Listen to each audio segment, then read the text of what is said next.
Selamat malam saudara-saudari yang terkasih di dalam Tuhan.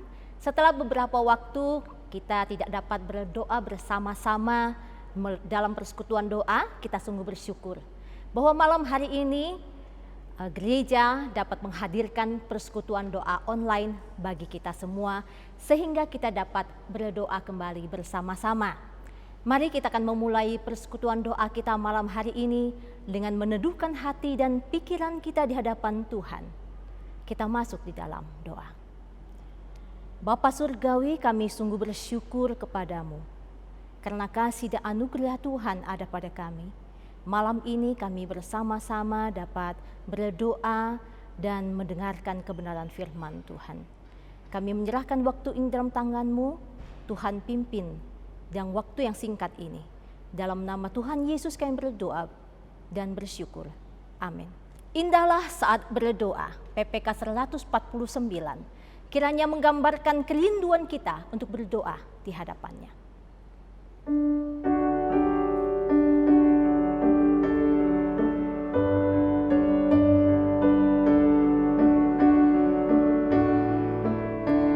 Indahlah saat berdoa, lepas beban dunia fana, menghadap hadirat Tuhan, isi kalbuku curahkan di waktu rawan dan gentar, ku rasa nyaman dan segar, penggoda tak berkuasa saat berdoa.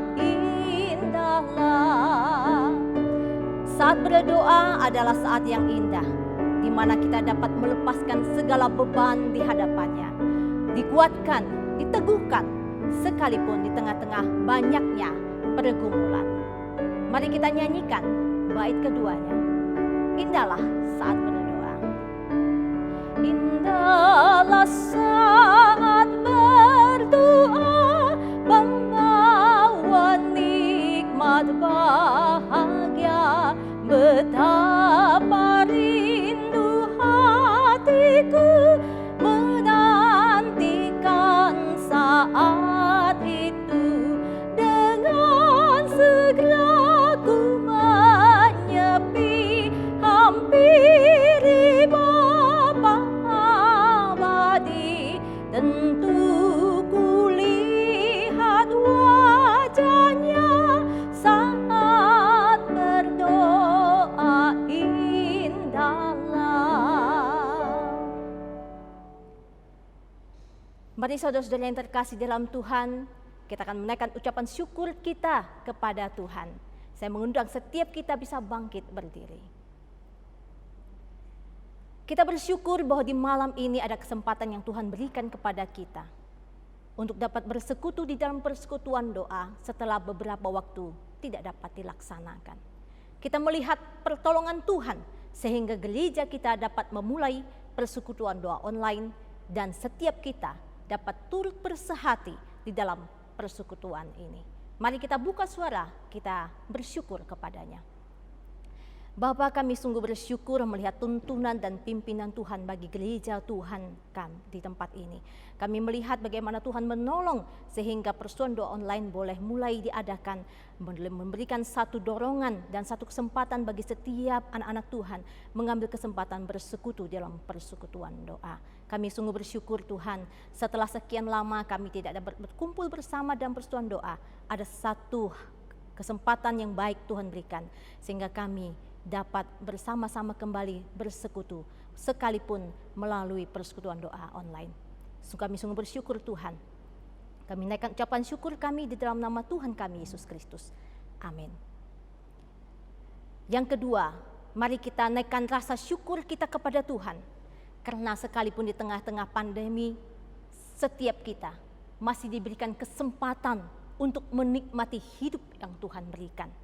Sekalipun mungkin ada banyak kesulitan, tetapi ada tangan Tuhan yang berkuasa dan berdaulat di dalam memimpin hidup kita. Mari kita bersyukur untuk hidup yang masih kita miliki. Bapa, kami sungguh bersyukur bahwa di tengah-tengah begitu banyak kesulitan, kami terus boleh menikmati nafas hidup yang Tuhan berikan. Kami bersyukur bahwa ada kekuatan yang datang daripada Tuhan sehingga kami boleh melewati masa-masa sulit di tengah-tengah pandemi ini.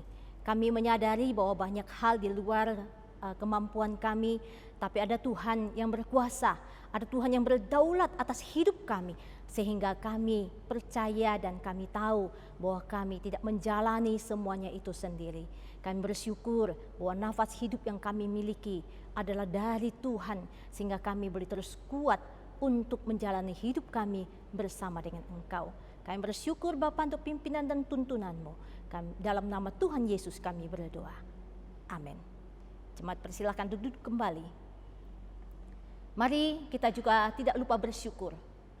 Kita melihat bahwa anak-anak kita oleh karena pertolongan Tuhan boleh mengakhiri masa belajar mengajar khususnya bagi sekolah Bina Kasih yang mengakhiri tahun ajaran 2019-2020. Kiranya anak-anak kita tetap bersemangat untuk mempersiapkan diri memasuki tahun ajaran yang baru.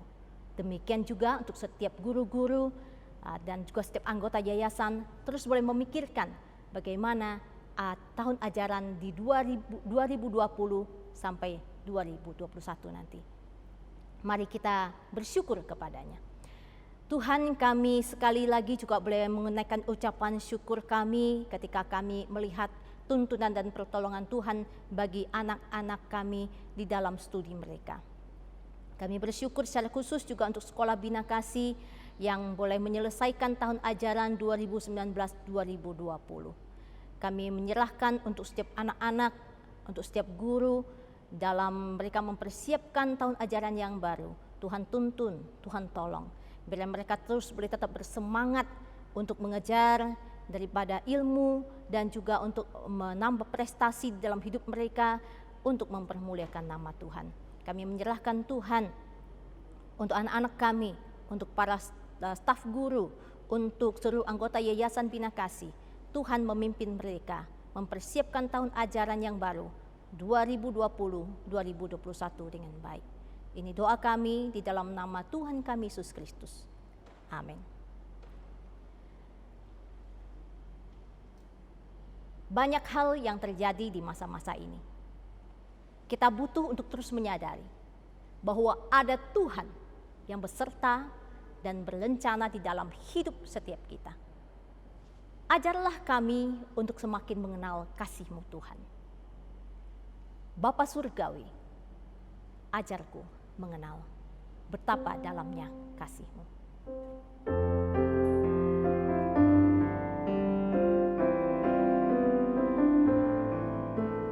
Mari kita naikkan pujian ini dengan kerendahan hati memohon pengajaran Tuhan.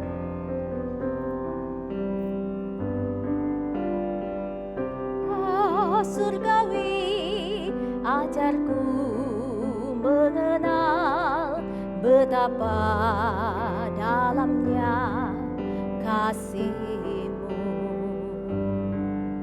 Bapa Surgawi, buatku mengerti betapa kasih-Mu padaku. Semua yang terjadi di dalam hidupku, ajarku menyadari Kau selalu sertaku, beri hatiku selalu bersyukur padamu, karena rencana-Mu indah bagiku. Bapa Surgawi, Surgawi, ajarku mengenal betapa dalamnya kasih-Mu. Bapa Surgawi, buatku mengerti betapa kasih-Mu padaku. semua yang terjadi di dalam hidupku. Ajarku menyadari Kau selalu sertaku, beri hatiku selalu bersyukur padamu, karena rencanamu indah bagiku.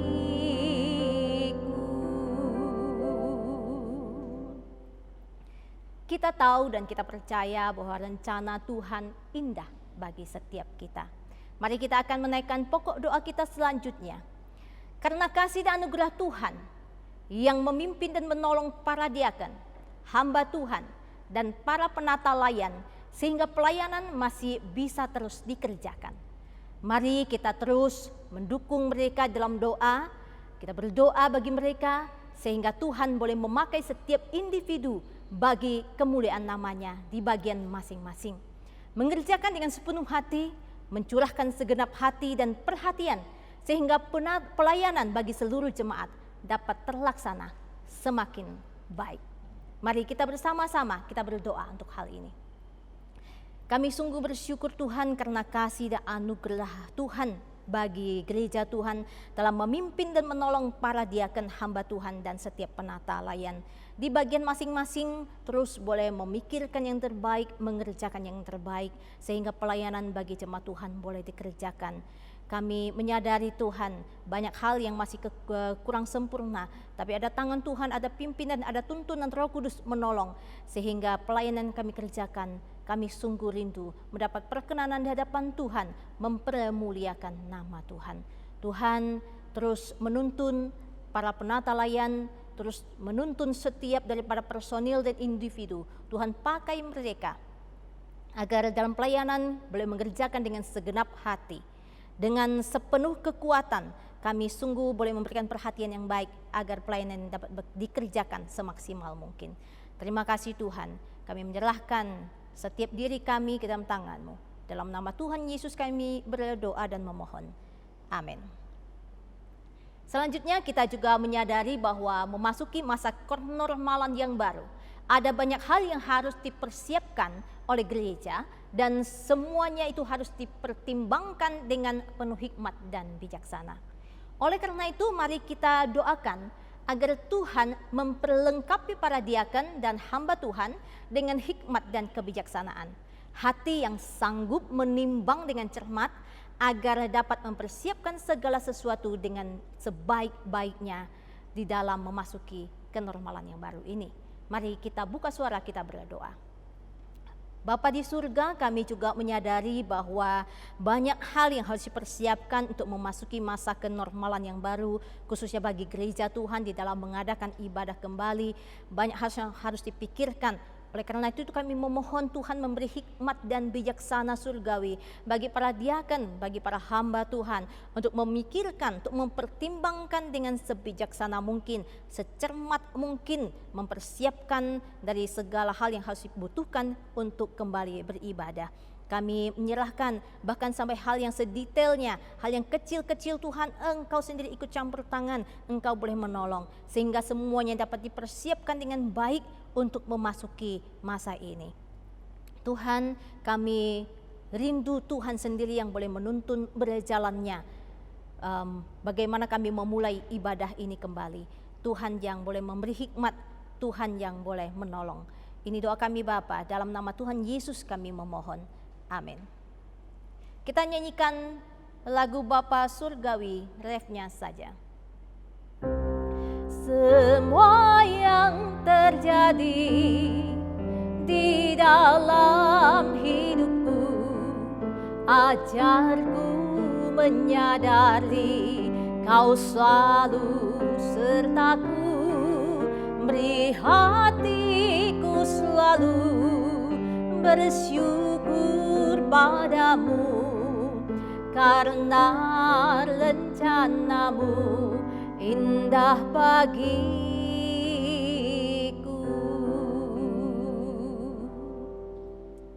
Mengingat kehidupan jemaat di tengah-tengah pandemi ini, kita boleh memohon Tuhan menguatkan iman dan kerohanian daripada tiap-tiap jemaat agar tetap dapat bertumbuh, sekalipun beberapa di antara jemaat ada yang saat ini sedang bergumul untuk kesehatan, pekerjaan, maupun masalah keuangan. Biarlah dalam tiap keadaan, setiap kita dapat senantiasa berjumpa dengan Allah dan merasakan kehadirannya di dalam hidup kita.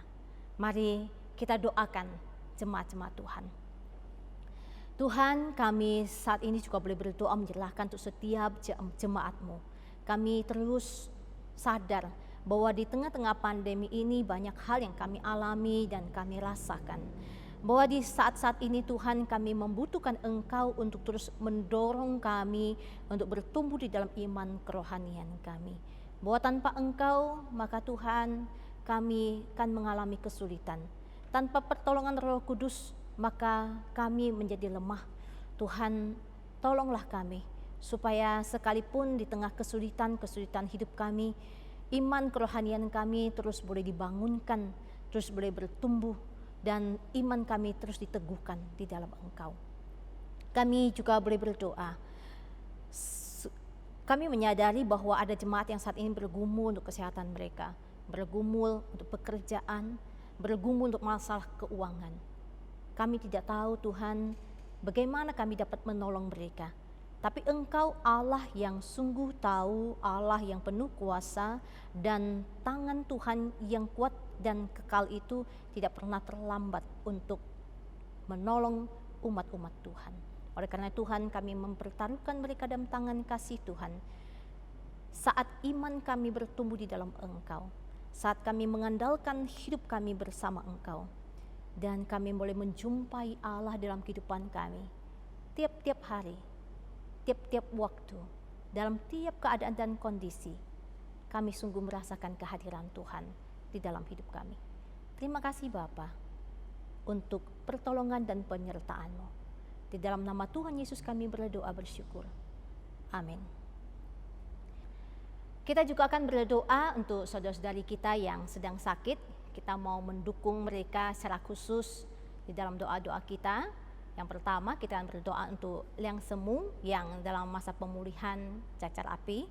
Yang kedua, kita berdoa untuk Fendi, suami dari Ibu Sieven, yang mengalami retak di tulang pergelangan paha dan rencana akan dioperasi di Rumah Sakit Siloam.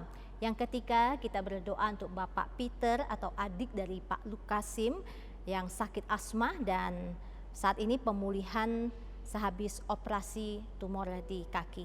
Mari kita bersama-sama kita berdoa untuk ketiga saudara-saudari kita ini. Tuhan, saat ini kami bersama mengingat saudara kami yang sedang sakit, yang kami boleh sebutkan namanya untuk Liang Semu dalam pasca mengalami cacar api dan saat ini dalam pemulihan. Tuhan campur tangan supaya segera boleh dipulihkan dan kembali dapat beraktivitas dengan baik. Berdoa untuk Bapak Fendi, suami dari Ibu Sieven, Tuhan Kau boleh menolong yang dimana rencana akan operasi di Rumah Sakit Siloam. Engkau juga boleh menolong dalam seluruh persiapan operasi hingga selesainya dapat berjalan dengan baik.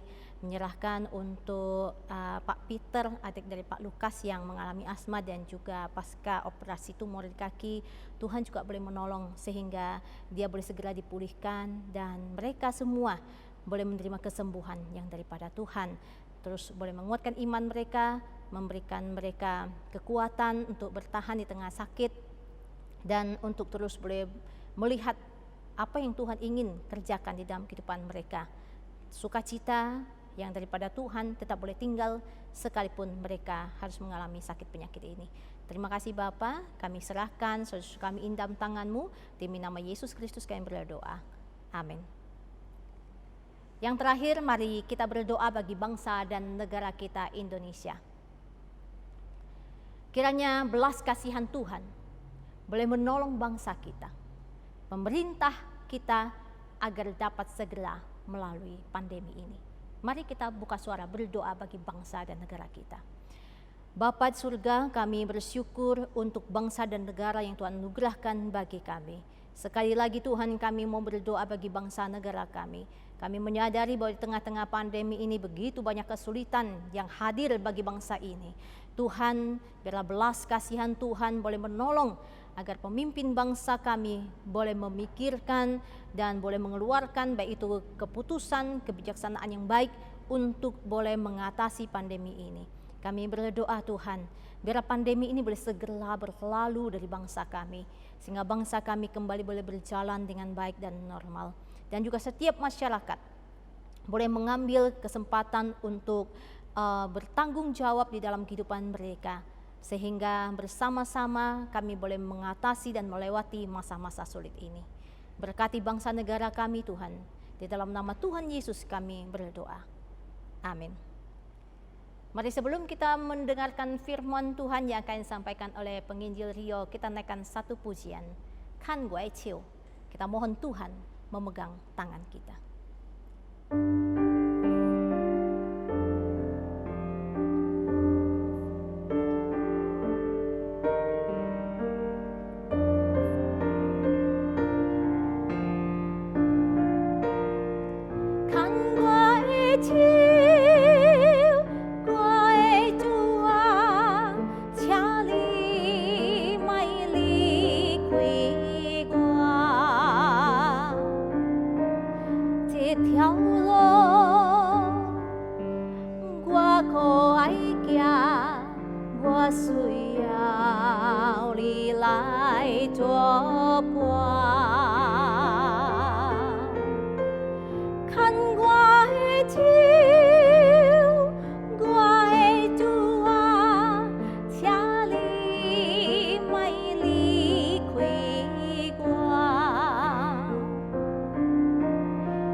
Jemaat Tuhan, mari kita berdoa sebelum kita merenungkan firman Tuhan.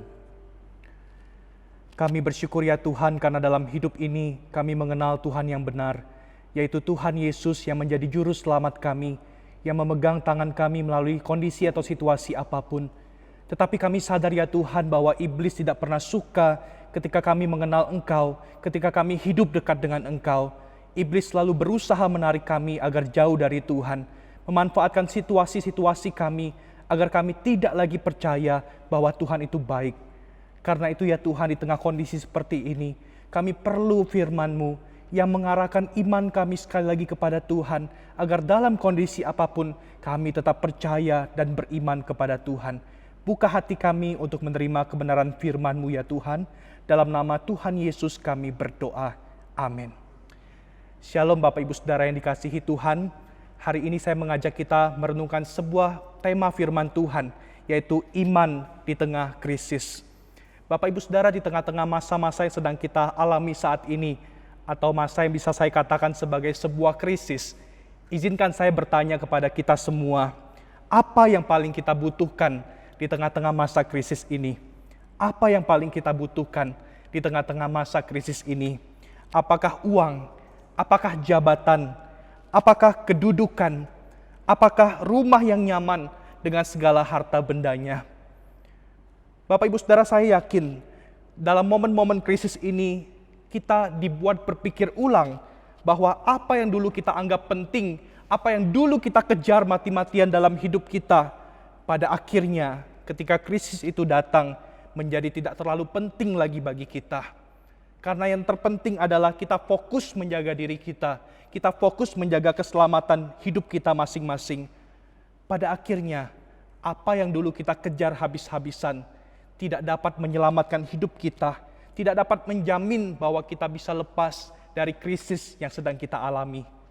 Karena itu Bapak Ibu Saudara, pada akhirnya yang tersisa hanyalah iman kita yang percaya kepada Tuhan. Sehingga iman itulah yang menjadi perlindungan, yang menjadi pertahanan, yang menjadi perisai kita untuk bertahan dalam situasi apapun. Mari saya mengajak kita bersama-sama melihat satu bagian firman Tuhan dari Efesus pasal 6 ayat ke-16. Satu ayat dari Efesus pasal 6 ayat ke-16. Saya akan membacakan bagian firman Tuhan ini bagi kita sekalian. Efesus pasal 6 ayat ke-16. Dalam segala keadaan pergunakanlah perisai iman, sebab dengan perisai itu kamu akan dapat memadamkan semua panah api dari si jahat. Demikianlah firman Tuhan. Bapak Ibu Saudara, di awal bulan Desember pada tahun 1984, sepasang suami istri sedang menantikan kelahiran seorang anak. Sudah lama mereka menantikan kelahiran anak pertama ini, dan mereka sudah melakukan banyak hal yang terbaik untuk kandungan itu.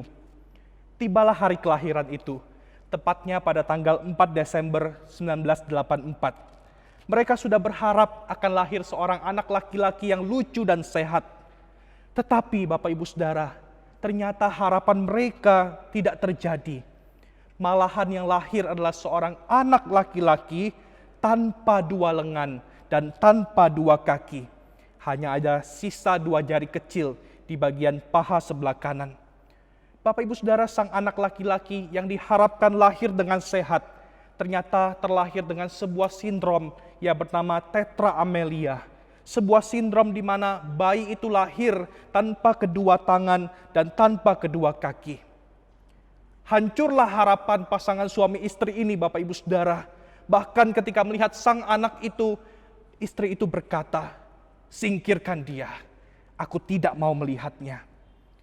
Tetapi Bapak Ibu Saudara, pada akhirnya sang suami yang juga adalah seorang pendeta meyakinkan sang istri itu untuk menerima kenyataan, dan akhirnya mereka mulai bisa menerima anak itu dan memberikan nama kepada anak itu Nick Fujikik. Bapak Ibu Saudara, Nick ini dalam hidupnya dia tumbuh sebagai anak yang cacat. Dia tumbuh sebagai anak yang mengalami krisis dalam hidupnya. Dia melihat di sekolahnya, teman-temannya bisa melakukan banyak hal. Teman-temannya bisa berjalan, teman-temannya bisa memegang sesuatu, tetapi dia tidak bisa. Ada banyak depresi dalam dirinya, sehingga berkali-kali Nick ini berusaha untuk bunuh diri. Tetapi Bapak Ibu Saudara, suatu kali ketika dia mengenal Tuhan Yesus, dia tahu bahwa Tuhan mengasihi dia. Ketika dia mengenal Tuhan Yesus, terjadi sebuah perubahan besar dalam dirinya. Suatu kali juga Nick ini membaca sebuah majalah. Di sana berisi tentang orang-orang cacat yang ternyata hidupnya itu bisa berguna bagi banyak orang. Dari situ Nick sadar bahwa Tuhan menciptakan dia dengan sebuah tujuan. Tuhan menciptakan dia dengan sebuah maksud. Akhirnya dia melatih dirinya untuk melakukan banyak hal. Hari ini Bapak Ibu Saudara, jikalau Bapak Ibu Saudara melihat di internet ataupun di YouTube, Bapak Ibu Saudara bisa melihat siapa Nick Fujikik. Seorang pria tanpa dua lengan dan tanpa dua kaki, tapi dia bisa berenang, tapi dia bisa menulis, dia bisa mengetik, bahkan dia bisa bermain ski, dan banyak hal yang dia bisa dia lakukan hari ini. Bahkan dia telah menjadi hamba Tuhan yang telah memberkati banyak orang dan mengenalkan banyak orang kepada Kristus. Bapak Ibu Saudara, suatu kali Nick ini ditanya oleh seseorang, "Nick, pernahkah engkau berdoa agar Tuhan menumbuhkan lengan dan kakimu?" Bapak Ibu Saudara, Nick ini menjawab, "Ya, saya beriman dan saya percaya bahwa Tuhan mampu melakukannya. Tetapi seandainya pun dia tidak melakukannya, saya yakin Tuhan mau melakukan sesuatu dalam hidupku. Justru dalam kelemahanlah kuasaku, kuasa Tuhan menjadi sempurna." Bapak Ibu Saudara, saya pikir jawaban Nick ini sangat tepat sekali. Jika kita melihat hidup Nick ini, kita melihat ada banyak sekali krisis yang dia alami, Bapak Ibu Saudara. Tetapi di tengah krisis itu, dia mendefinisikan apa itu iman bagi kita. Bapak Ibu Saudara, iman itu bukan berarti ketika kita percaya pada Tuhan, kondisi kita semuanya berubah jadi baik.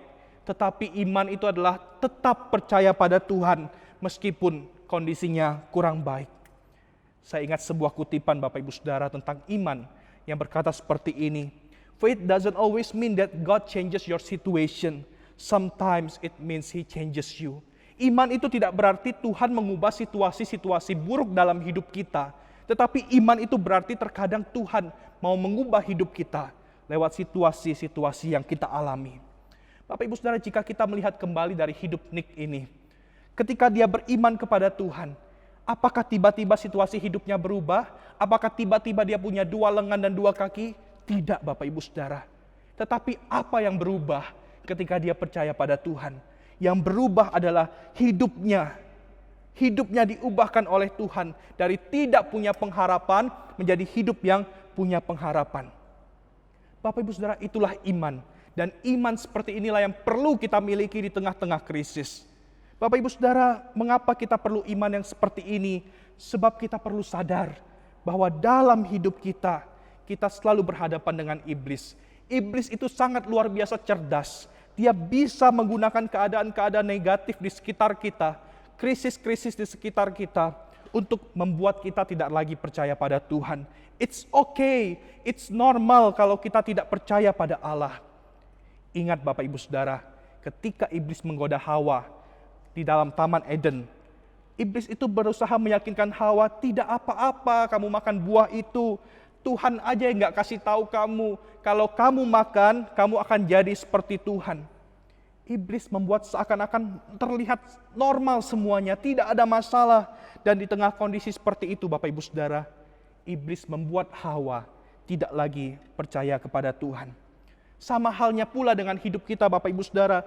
Di tengah-tengah kondisi krisis yang kita alami, iblis selalu berusaha meyakinkan kita, untuk apa kamu percaya pada Tuhan? Tuhan itu tidak mungkin ada. Kalau Tuhan ada, kenapa bisa ada corona? Kalau Tuhan itu baik, kenapa Tuhan izinkan pandemi seperti ini terjadi? Bapak Ibu Saudara, kita lihat. Iblis berusaha menggunakan situasi krisis dalam hidup kita untuk membuat kita tidak lagi percaya pada Allah. Tujuannya apa? Tujuannya supaya iman kita lemah, supaya kita tidak lagi percaya Tuhan itu baik, dan akhirnya kita menjauh dari Tuhan. Bapak Ibu Saudara, di tengah serangan iblis seperti ini, apa yang kita perlukan? Firman Tuhan dalam Efesus 6 ayat 16 yang tadi kita baca mengatakan, dalam segala keadaan, pergunakanlah perisai iman, sebab dengan perisai itu, kamu akan dapat memadamkan panah api dari si jahat. Kita perlu punya yang disebut dengan perisai iman. Apa itu perisai iman Bapak Ibu Saudara? Perisai iman artinya iman kita kepada Tuhan menjadi perlindungan kita ketika kita melawan si jahat, si iblis yang berusaha menarik kita. Bapak Ibu Saudara, iman seperti apa yang dimaksud di sini? Seringkali kita mendengar orang berkata, oh, iman itu seperti ini. Kalau kamu punya iman, maka kamu akan sembuh. Kalau kamu punya iman, maka kamu akan kaya raya. Kalau kamu punya iman, kamu akan mendapat apa yang tidak pernah kamu pikirkan. Amin Bapak Ibu Saudara. Tunggu dulu. Ini namanya iman atau ini adalah kemauan kita? Itu adalah iman yang sejati atau sekedar keinginan kita? Apakah kalau kita tidak melewati krisis? Apakah kalau kita tidak sembuh dari sakit? Apakah kalau kita tidak kaya, maka kita tidak punya iman? Tidak juga, bukan Bapak Ibu Saudara.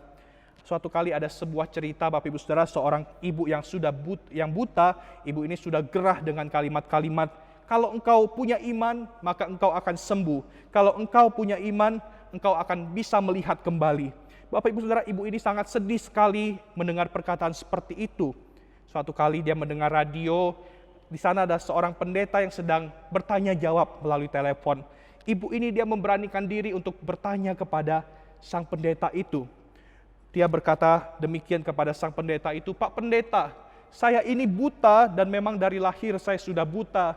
Tetapi saya kesal dengan orang-orang yang mengatakan kalau engkau punya iman, maka engkau pasti bisa melihat. Apakah kalau sampai sekarang saya tidak bisa melihat, artinya saya ini kurang iman Pak Pendeta? Bapak Ibu Saudara, Pak Pendeta itu dengan berhikmat, dia menjawab sang ibu itu, Ibu, apakah ibu kalau pergi selalu membawa tongkat penuntun? Jika orang buta kita tahu, maka dia akan membawa sebuah tongkat untuk menunjukkan apakah di depan ada batu atau ada lubang. Sang ibu buta ini menjawab, betul Pak Pendeta, saya membawanya. Lalu Bapak Ibu Saudara, sang pendeta ini berkata kepada ibu itu, Ibu, Kalau ada orang yang berkata seperti itu lagi, kasih pukul kepalanya dengan tongkat itu dan katakan, kalau engkau beriman, maka engkau pasti tidak akan sakit. Bapak Ibu Saudara, mulai hari itu tidak ada lagi orang yang berani berkata seperti itu kepada sang ibu buta ini. Nah, Bapak Ibu Saudara, sekali lagi saya mau katakan iman itu bukan soal kita lewat dari krisis kita. Iman itu bukan soal kita disembuhkan dari sakit penyakit kita. Iman itu bukan soal kita mendapatkan apa yang kita inginkan. Tapi iman itu adalah percaya kepada Allah meskipun kondisinya tidak mudah. Percaya kepada Allah meskipun kita berada di tengah krisis. Kita melihat di Alkitab, Bapak Ibu Saudara. Di Alkitab ada banyak sekali tokoh-tokoh iman. Tetapi Bapak Ibu Saudara, apakah ketika mereka beriman, mereka selalu mendapat apa yang mereka inginkan? Tidak selalu, Bapak Ibu Saudara. Kita melihat hidup Abraham. Abraham beriman tidak? Jelas Abraham beriman. Bahkan Alkitab mengatakan Abraham adalah bapa orang beriman. Tetapi apakah Abraham selalu mendapat apa yang dia inginkan? Tidak juga, Bapak Ibu Saudara. Tuhan menjanjikan dia punya keturunan seperti pasir dan sebagainya. Tetapi apakah Abraham dapat apa yang dia inginkan? Dalam hidup Abraham kita membaca, Abraham mati dan dia tidak pernah melihat keturunannya yang sebanyak pasir itu. Bapak Ibu Saudara, dalam Alkitab ada banyak lagi tokoh-tokoh iman yang tidak selalu mendapatkan apa yang mereka inginkan. Karena itu dalam Ibrani 11 ayat 39 sampai 40 dikatakan seperti ini. Dan mereka semua, para tokoh-tokoh iman itu, tidak memperoleh apa yang dijanjikan itu, sekalipun iman mereka telah memberikan kepada mereka suatu kesaksian yang baik. Tidak selalu mereka memperoleh, tetapi yang indah di ayat 40 dikatakan seperti ini. Sebab Allah telah menyediakan sesuatu yang lebih baik bagi kita. Bapak Ibu Saudara, saya pikir ayat ini sangat indah sekali. Tidak selalu tokoh-tokoh iman itu mendapatkan apa yang mereka inginkan.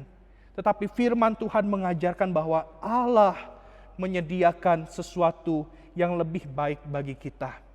Seakan-akan Tuhan itu dari surga mau berkata kepada kita, kamu maunya ini ya, tapi itu tidak baik untukmu. Aku berikan kamu sesuatu yang lebih baik untukmu. Bapak Ibu Saudara, apa yang baik menurut kita belum tentu baik untuk diri kita sendiri. Tetapi apa yang baik menurut Tuhan itu sudah tentu baik untuk kita. Bapak Ibu Saudara, itulah iman.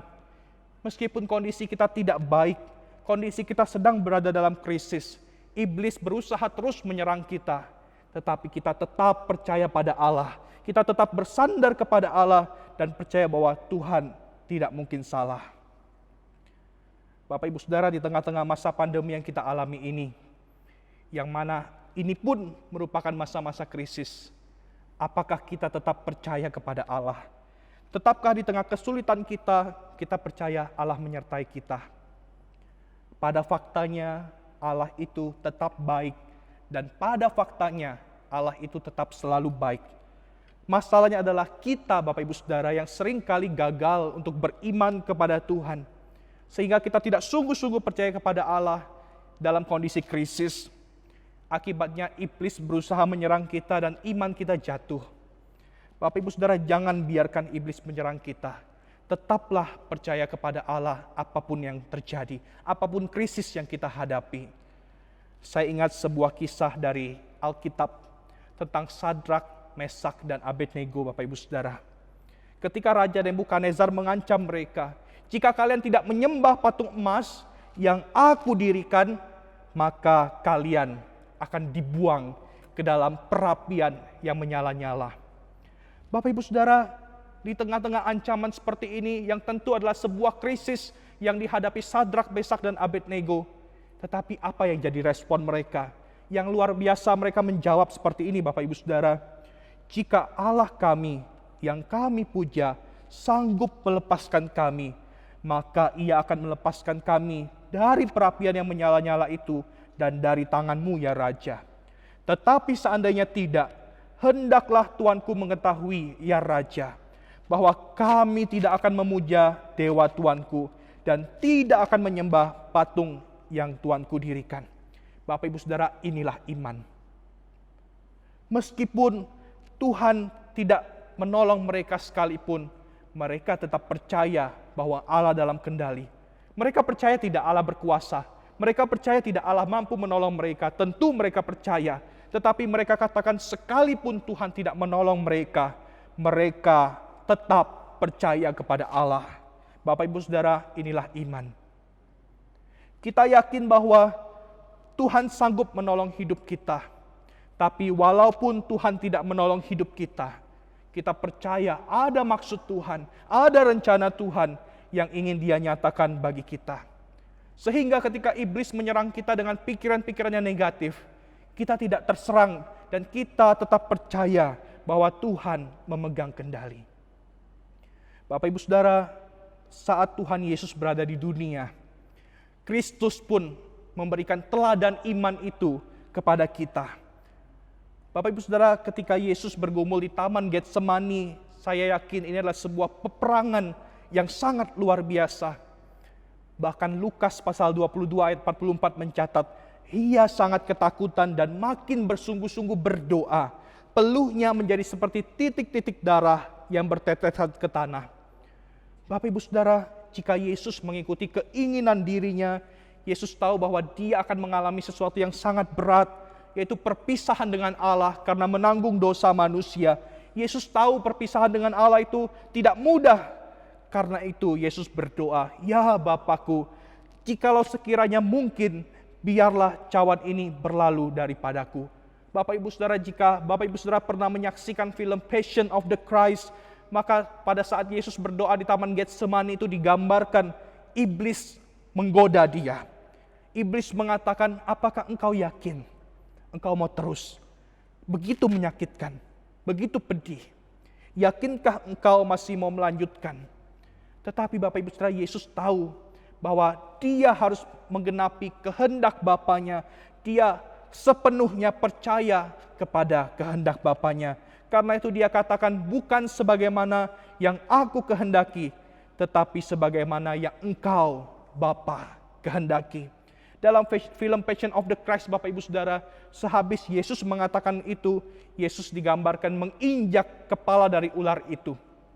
Saya pikir ini adalah sebuah penggambaran yang sangat baik, di mana nubuat bahwa keturunan dari perempuan yang adalah Mesias itu, Yesus Kristus, dia menggenapkan nubuat meremukkan kepala ular. Bapak Ibu Saudara, itulah iman. Meskipun keadaan kita tidak berubah, meskipun iblis berusaha memakai kesempatan untuk menyerang kita, tapi kita tetap percaya kepada kehendak Allah, bahwa di atas segalanya itu Tuhan yang memegang kendali. Kita melihat dalam kehidupan Yesus, justru lewat pergumulan di Taman Getsemani, ketika dia tetap bersandar pada kehendak Bapanya, di sanalah kemenangan yang sejati itu terjadi, sehingga ada kemenangan atas kuasa dosa. Bapak Ibu Saudara, begitu pula dengan hidup kita. Saya percaya bahwa ketika dalam kondisi krisis, dalam kondisi yang tidak baik sekalipun, kita tetap bersandar pada Bapa kita, tetap ikut pada kehendak Bapa kita, tetap percaya dan beriman kepada Allah, maka suatu kali nanti Tuhan akan menyatakan kemenangan bagi kita. Kita tidak tahu kapan kemenangan itu akan terjadi, tetapi dalam waktu Tuhan, kemenangan itu adalah hal yang pasti, karena Dia Allah yang memegang kendali. Bapak Ibu Saudara, saya menutup perenungan firman Tuhan ini dengan sebuah kutipan. Ada sebuah kutipan mengatakan demikian, Bapak Ibu Saudara, "Sorrow looks back, worry looks around, and faith looks up." Dikatakan bahwa duka cita dan kesedihan itu bisa terjadi ketika kita melihat ke belakang. Ketika kita mengingat peristiwa-peristiwa buruk dalam hidup kita, kita mengingat peristiwa duka cita, maka bisa saja kita mengalami sorrow atau duka cita atau kesedihan. Kekhawatiran itu ketika kita melihat di sekitar kita, ketika kita lihat hidup kita di tengah-tengah kondisi pandemi ini, melihat usaha kita, melihat kondisi pandemi yang belum tahu kapan ujungnya, bisa saja muncul kekhawatiran dalam diri kita. Tetapi yang paling penting di atas semuanya itu adalah faith looks up. Iman itu melihat ke atas. Meskipun kita mengalami duka cita, kita mengalami kekhawatiran, tetapi kita tetap melihat ke atas, percaya bahwa di atas segala sesuatu Tuhan memegang kendali. Meskipun Allah tidak selalu mengubah situasi hidup kita, tapi kita tahu bahwa Allah mau mengubahkan hidup kita semakin percaya kepadanya dan semakin bersandar kepadanya. Bapak Ibu Saudara, biarlah kita tetap percaya kepada Allah, dan di tengah kondisi krisis ini, kita tetap berharap hanya kepada Dia. Mari kita berdoa. Bapa kami di surga, terima kasih Tuhan untuk waktu kami boleh datang berdoa di hadapan Tuhan. Bahkan terima kasih Tuhan untuk kesempatan kami boleh merenungkan firman Tuhan pada hari ini. Berkati kami semua ya Tuhan, berkati firman-Mu yang telah kami dengarkan. Biarlah Tuhan ajarkan kami menjadi orang-orang yang punya iman kepada Tuhan di tengah krisis seperti ini. Sehingga ketika iblis menyerang kami untuk tidak lagi percaya pada Tuhan, kami tetap teguh berharap kepada Tuhan. Kami tetap teguh percaya kepada Tuhan. Karena kami tahu di atas segala sesuatu Tuhan memegang kendali. Kuatkanlah iman setiap kami. Kuatkanlah jemaat-jemaat-Mu Tuhan dimanapun mereka berada. Apapun krisis yang sedang mereka hadapi, oh Tuhan, Tuhan sendiri akan menolong mereka, membukakan jalan keluar bagi mereka, terlebih mengajarkan mereka untuk terus berharap kepadamu. Terima kasih Tuhan untuk waktu ini, terpujilah Tuhan yang baik. Kami mengakhiri persekutuan doa ini di dalam nama Tuhan Yesus yang menjadi juru selamat kami yang hidup. Amin. Saat teduh, Bapak Ibu Saudara, Tuhan Yesus memberkati kita semua.